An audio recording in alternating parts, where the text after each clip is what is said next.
Good morning. My name is Esther and we are with. Yasmeen. Okay, Yasmeen, thank you for coming today. And I wanted to ask you a few questions. So, can you please describe your organization?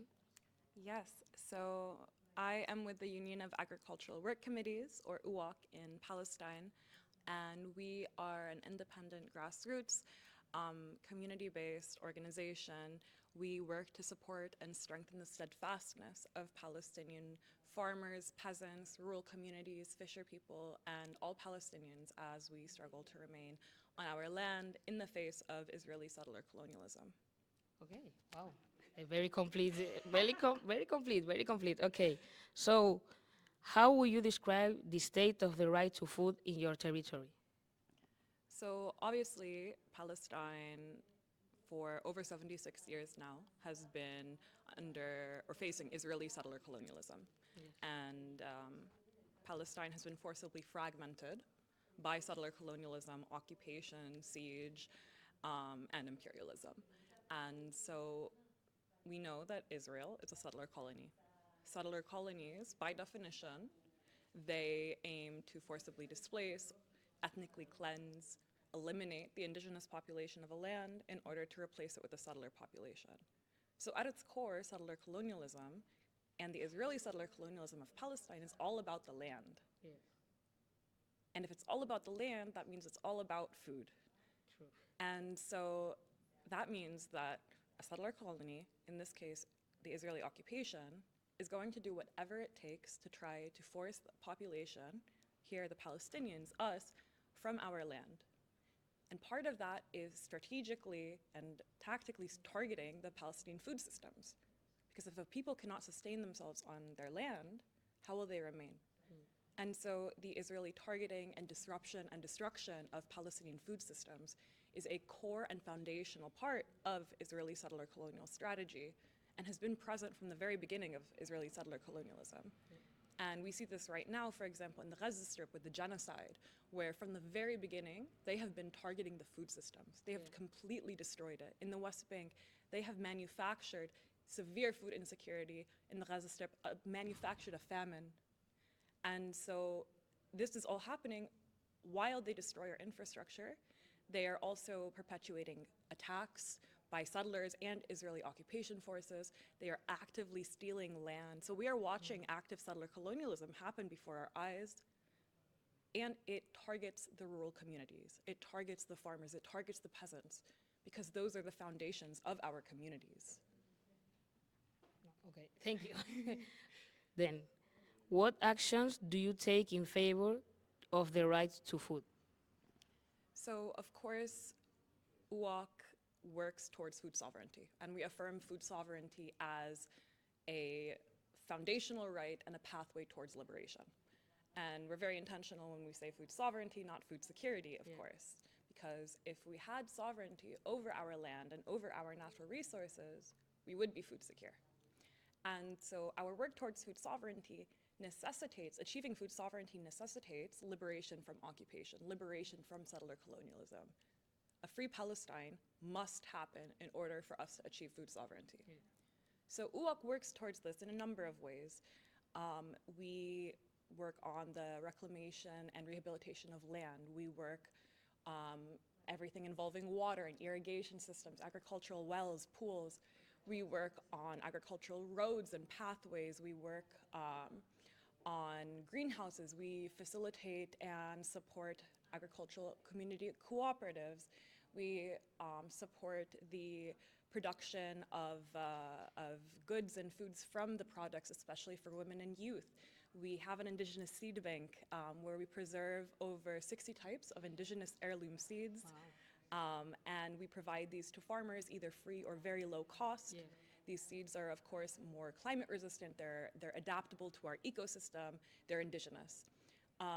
We also, since the beginning of the genocide, so 402 days ago, we have been working on a community emergency support campaign where we have been providing support to tens of thousands of Palestinians in the Gaza Strip and in the West Bank who have been facing the Israeli settler colonial violence, the genocide, who are facing starvation, severe food insecurity. And we have been able to, as a community, come together, gather food, gather goods, return to the land, try to harvest as much as we can, rehabilitate sanitation facilities, reproduce or redistribute food to communities that are in need. In Gaza, we have established a number of community kitchens where we're providing hot meals every day to communities. And obviously, these are emergency interventions. And it's important to emphasize that we, UAWC, we are not a service provider. That is not our role. Our role and how we see ourselves are a structure of the community, and our role is to strengthen our steadfastness. Right now, what that means is getting through this emergency period. So right now, in order to strengthen our steadfastness, we are working on these emergency community support interventions. But at the same time, we have not stopped working on infrastructural rehabilitation and growth. And it's really beautiful to see while, I mean, we are in a catastrophe. We are facing destruction and devastation of unspeakable magnitude.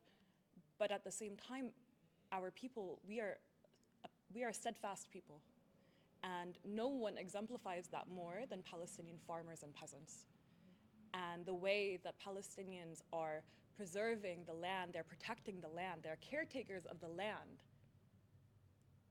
It is so clear that the indigenous people, Palestinians, are caretakers of this land, stewards of the land. And UAWC works as a support to this steadfastness, to this caretaking of the land in whatever way we can. Wow. Again, very complete answer. Okay, and then my final question, what are the main challenges you identify in defending the right to food? Settler colonialism. That's a very easy answer. I mean, the Israeli occupation and its co-conspirators, primarily, of course, the United States, but also other countries, primarily in Europe. For example, Germany, the UK, also Canada and North America,